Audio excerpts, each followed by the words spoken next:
한겨울 칼바람이 몰아치는 오늘도 국회에선 정의당의 야외 단식 농성이 이어지고 있습니다. 그들은 왜 이런 선택을 하게 됐는지 1번지 현장 정의당 김종철 대표와 얘기 나눠보도록 하겠습니다. 안녕하세요. 네, 안녕하십니까.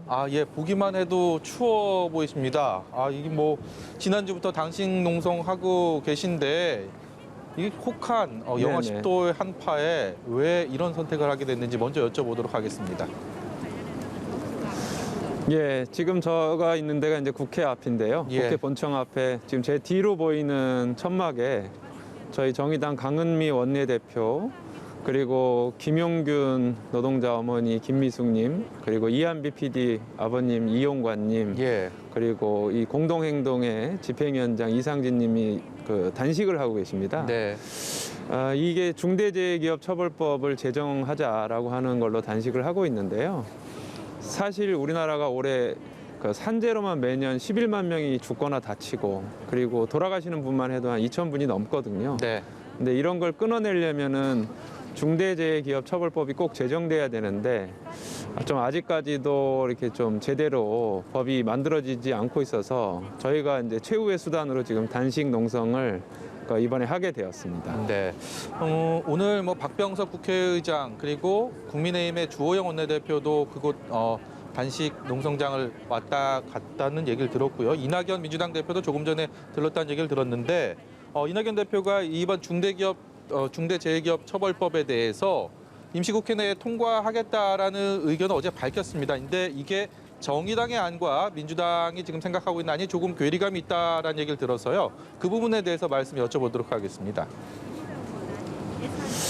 네, 저희 정의당에서 낸 안은 산재를 줄이기 위한 어떤 굉장히 다양한 내용을 포함하고 있습니다. 네. 예를 들어서 중대재해, 즉 노동자가 사망한다거나 아니면 3개월 이상의 장기 요양을 요하는 그런 부상자가 여러 명이 나온다거나 이런 거에 있어서 사업주가 이걸 예방하기 위한 어떤 포괄적 조치 같은 거, 예. 이런 것들을 다 포괄하고 있는데요. 민주당에서 지금 주장하는 부분 중에서 예를 들면은 50인 미만 사업장에서 벌어지는 산재는 이 처벌을 4년 동안 유예하자, 네. 그런 내용들이 있거든요. 네, 그랬죠. 근데 이제 이게 조금 문제가 뭐냐면은 우리나라 사업장의 약 98.8%, 그러니까 거의 99%가 50인 미만 사업장입니다. 그래서 만약에 50인 미만 사업장을 4년을 유예하게 되면은 실제로 산재를 예방하는 효과가 굉장히 떨어지거든요. 예. 그리고 실제 사망자의 한 85%가 50인 미만 사업장에서 발생하기 때문에 네. 이런 거를 4년 유예하는 것은 저희로서는 좀 받아들이기가 어렵다. 네. 그래서 실제로 산재를 줄이기 위한 그런 조치를 제대로 취하자, 이런 것이 저희 정의당에서 주장하고 있는 것입니다. 예. 이게 남은 시간 동안 좀 조율이 가능하다고 보십니까?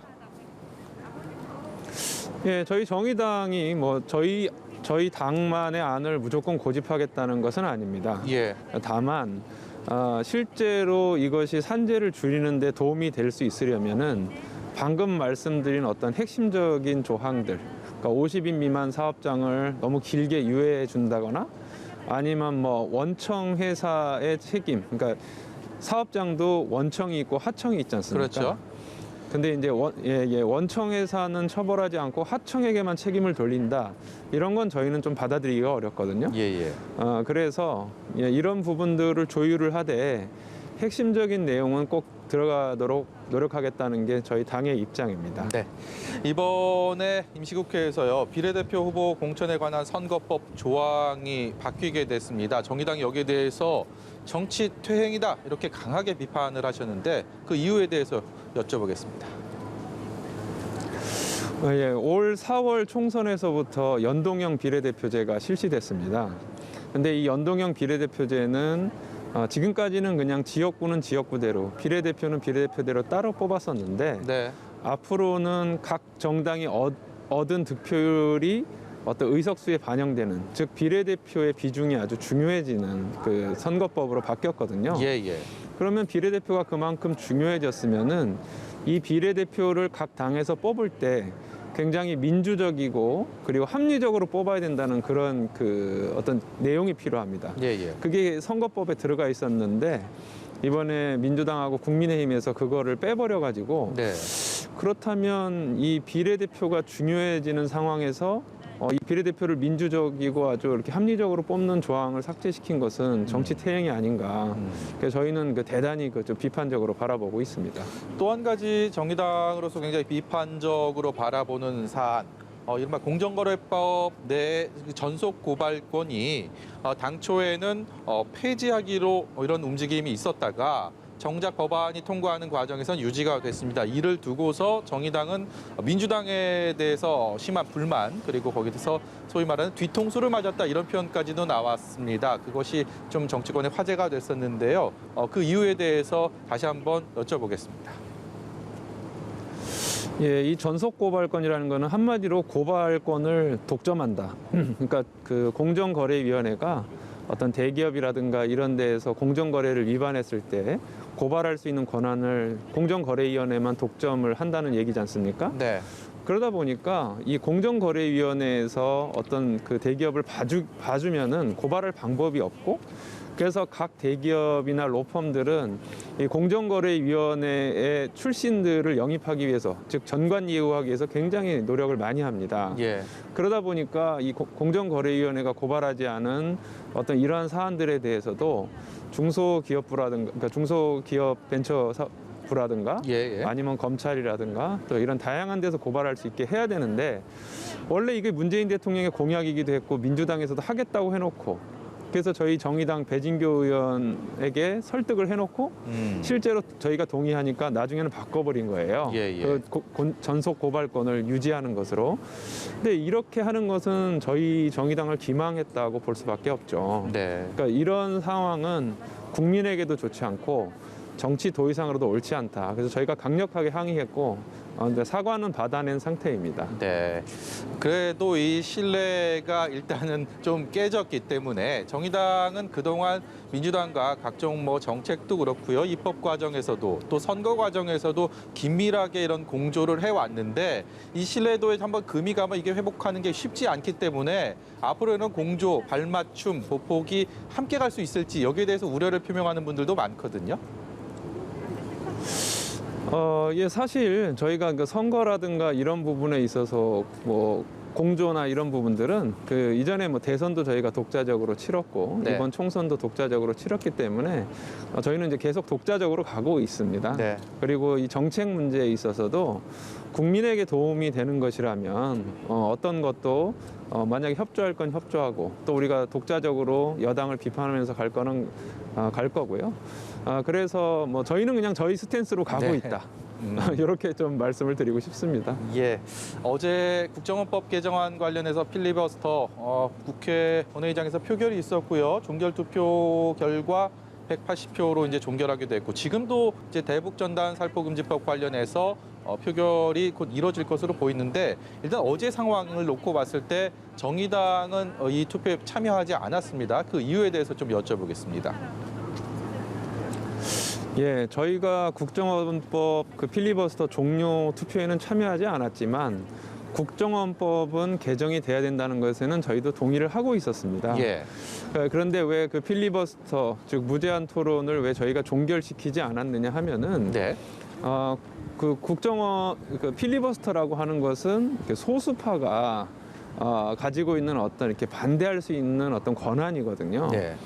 실제로 지난번 그 테러 방지법, 그러니까 국민의힘에서 추진했던, 여당일 때 추진했던 테러 방지법 관련해서도 저희 정의당이나 민주당이 8일 동안 필리버스터를 한 적이 있습니다. 예. 그래서 이 소수파의 권한은 존중돼야 된다.